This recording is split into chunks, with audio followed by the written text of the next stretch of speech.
મારી channel health હેબિટ્સમાં આપનું સ્વાગત છે। એવા તો કયા કયા કારણો છે કે જેના લીધે પગમાં અને પૂરા શરીરમાં સોજા આવી જાય છે, અને મિત્રો તેનો ઉપચાર શું કરી શકાય તે જાણવા માટે અમારો વિડીયો છેલ્લે સુધી જુઓ।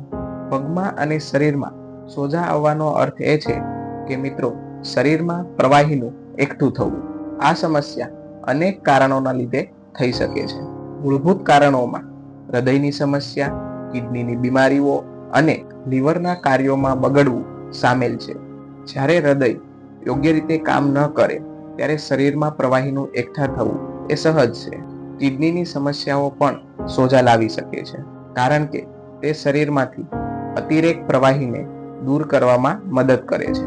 આ ઉપરાંત કેટલીક દવાઓ જેમ કે સ્ટીરોઇડ, એન્ટી ઇન્ફ્લામેટરી કે જે સોજા વધારવા માટે જવાબદાર છે।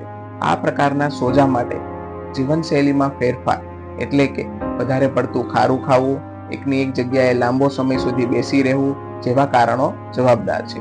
જો મિત્રો તમને નિયમિતપણે સોજાનો અનુભવ થાય છે તો તાત્કાલિક ડોક્ટરની સલાહ લેવી મહત્વપૂર્ણ છે। આપણે કારણો તો જોયા મિત્રો કે સોજા શું કામ આવે છે, પરંતુ હવે જોઈએ તેના ઉપચાર માટે શું શું કરી શકાય। આદુનો રસ, લીંબુનો રસ અને સિંધવ મીઠું ભેગું કરી ભોજનની શરૂઆતમાં લેવાથી સોજા મટી શકે છે। મીઠું અને ખટાશ નાખ્યા વગરનું ગાજરનું શાક રોજ ખાવાથી, ગળપણને ત્યજી દેવાથી સોજાના દર્દીને ખૂબ ફાયદો થાય છે। માત્ર ગાજરના રસ પર પણ રહી શકાય છે। સોજા પર તાંદળજાના પાનનો લેપ કરવાથી લોહી વિખરાઈ જાય છે અને સોજા મટે છે। 1 ચમચી લીંબી પીપર ચૂર્ણ મધ સાથે દિવસમાં 2 થી 3 વાર લેવાથી શરીર પરના સોજા મટે છે।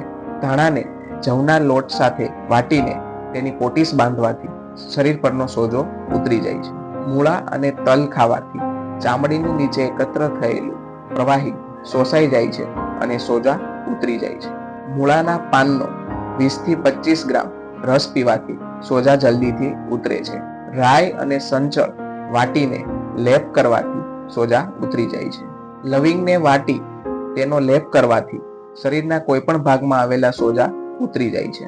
શરીરના સોજાવાળા ભાગ ઉપર મુલતાની માટીનો લેપ રાત્રે કરી સવારે ઉઠીને ધોઈ લેવાથી શરીરના ભાગ પરના સોજા થોડાક દિવસોમાં ઉતરી જાય છે। જો તમને અમારો વિડીયો પસંદ આવ્યો હોય તો વિડીયોને વધુમાં વધુ શેર કરો, તેમજ લાઈક અને સબસ્ક્રાઇબ કરો।